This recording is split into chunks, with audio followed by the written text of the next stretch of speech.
Atuk akan lari lintang pukang depan hakim. Atuk dan peguam-peguam Atuk akan terdiam membisu. Jika hakim dan peguam Datuk Seri Anwar Ibrahim tanya Atuk tentang skandal rompakan bilion-bilion ringgit ini, saya yakin jawab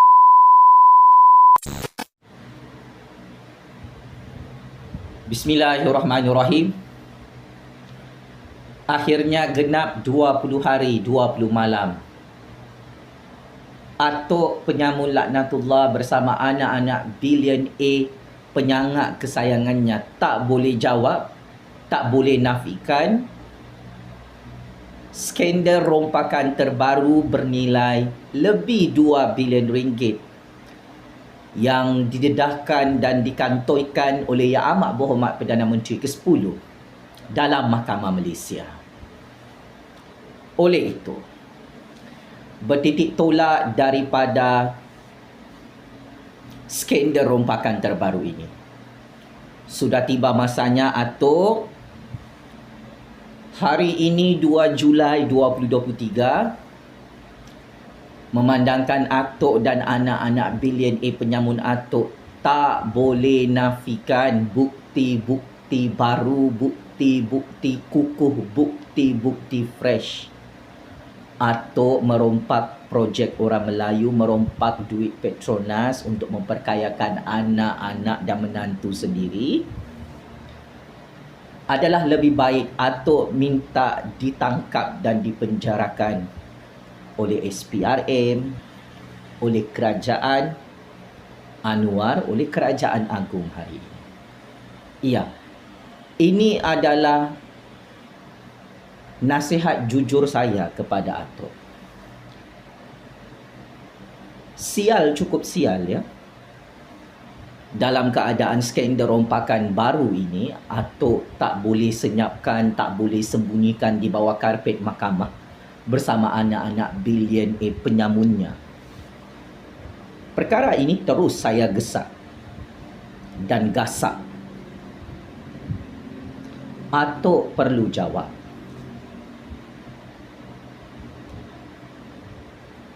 Kenapa Atuk tak nak bayar balik semua duit-duit rompakan, projek-projek yang Atuk rompak, yang Atuk sapu, yang Atuk sakau, yang Atuk makan secara haram bersama 7 keturunan Atuk. Maka disebabkan sudah 20 hari berlalu, Atuk masuk gua bersama anak-anak bilion A penyamun Atuk, maka kami rakyat menganggap Atuk sememangnya penjenayah yang perlu check-in penjara Kajang, penjara Sungai Buloh, serah diri untuk siasatan kepada SPRM, dan memandangkan Atuk pun tak boleh jawab di luar mahkamah. Saya kira dalam mahkamah pun Atuk dan anak-anak bilion A penyamun Atuk takkan dapat jawab apa-apa di hadapan hakim dengan pendedahan-pendedahan yang cukup panas, yang cukup mengerikan. Atuk kantoi menyalahgunakan jawatan sendiri sebagai bekas Perdana Menteri, bekas Menteri Keuangan, merompak projek orang Melayu sehingga orang Melayu semakin miskin. Atuk kantoi merompak projek duit Petronas 2 bilion ringgit untuk selamatkan syarikat anak sendiri, sehingga hutang negara bertambah menjadi 1.5 trilion ringgit hasil peninggalan legasi politik Atuk. So, tak perlu Atuk tunggu untuk diserbu, ditangkap oleh Kerajaan Anwar, Kerajaan Agung, oleh SPRM malam ini. Tak perlu Atuk nak tunggu bersama anak-anak bilion A penyamun Atuk, rumah Atuk diserbu, harta-harta rompakan haram Atuk disita dan dirampas oleh kerajaan. Disebabkan Atuk dah checkmate and game over awal-awal, tak boleh jawab soalan panas saya. Kenapa Atuk boleh kantoi merompak projek orang Melayu di Putrajaya lebih 200 juta ringgit itu? Konsesi projek itu diberikan daripada belakang pintu. Tak ada tender terbuka, diberikan kepada semua anak beranak dan menantu penyamun kesayangan Atuk. Soalan kedua, Atuk tak boleh jawab. Kenapa Atuk sangat jahat, sangat zalim, sangat tamak, sangat larap? Oh, merompak 2 bilion ringgit duit rakyat Malaysia dalam Petronas hanya semata-mata untuk selamatkan syarikat anak Atuk daripada bankrupt semasa krisis keuangan tahun 1997 yang lalu. Dan bila Atuk nak bayar balik semua duit-duit rompakan ini, projek-projek rompakan ini, yang akhirnya Atuk dan 7 keturunan Atuk jadi triliuner penyamun penyangak yang belagak sangat kebal di bumi Allah ini. Atuk yang amat saya hormati,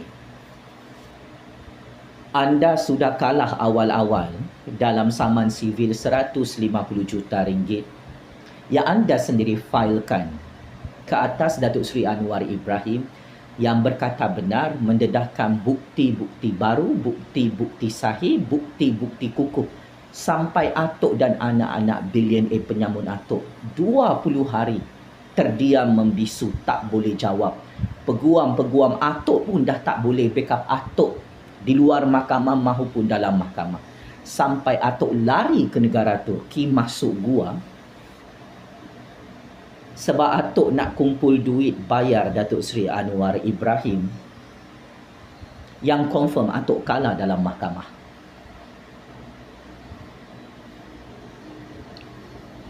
Atuk pergi ke negara Turki untuk keluarkan duit 150 juta ringgit.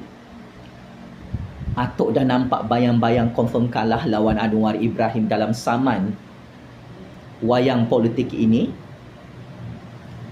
Zuraidah tertekan, tak boleh tidur, stres, tengah cari lubang cacing mana nak korek 10 juta ringgit bayar Anwar Ibrahim dan PKR setelah dia menjadi katak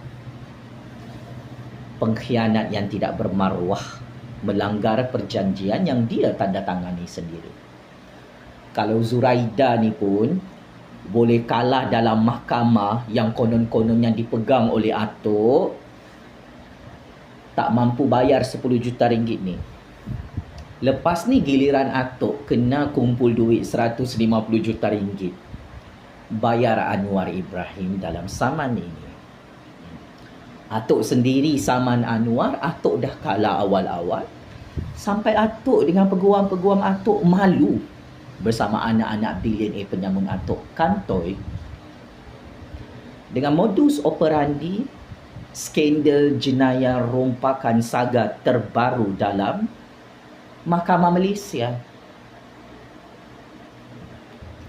Memalukan Atuk. Sudah 20 hari Atuk kantoi merompak bersama anak-anak bilioner penyamun Atuk. Satu patah perkataan pun Atuk tak dapat keluarkan untuk menafikan bukti-bukti baru, bukti-bukti fresh, bukti dan alibi yang sudah bocor dalam dokumen sulit mahkamah. Atuk sememangnya penjenayah, perompak, pencuri, mafia yang belagak kebal dalam Malaysia, merompak projek orang Melayu, merompak duit rakyat dalam Petronas untuk memperkayakan anak beranak sendiri. So, kami jangkakan perbicaraan Mahkamah Atuk ini yang seterusnya bersama anak-anak bilioner penyamun Atuk melawan Perdana Menteri ke-10, Atuk akan lari lintang pukang depan hakim. Atuk dan peguam-peguam Atuk akan terdiam membisu jika hakim dan peguam Datuk Seri Anwar Ibrahim tanya Atuk tentang skandal rompakan bilion-bilion ringgit ini. Saya yakin jawapan Atuk adalah sama dengan jawapan penyamun penyangak yang lain di seluruh dunia. Atuk akan jawab, saya tak ingat berapa banyak projek dan duit rakyat saya rompak dalam Petronas. Saya tak tahu tentang projek-projek yang diluluskan di Putrajaya. Saya dah nyanyuk, saya dah tua, saya tak ingat lagi berapa banyak projek anak-anak saya rompak sepanjang saya jadi Perdana Menteri. Ini adalah template jawapan Atok sebagai penjenayah penyambung penyangat yang takut ditangkap oleh SPRM hari ini, yang takut diserbu rumahnya oleh Kerajaan Anwar.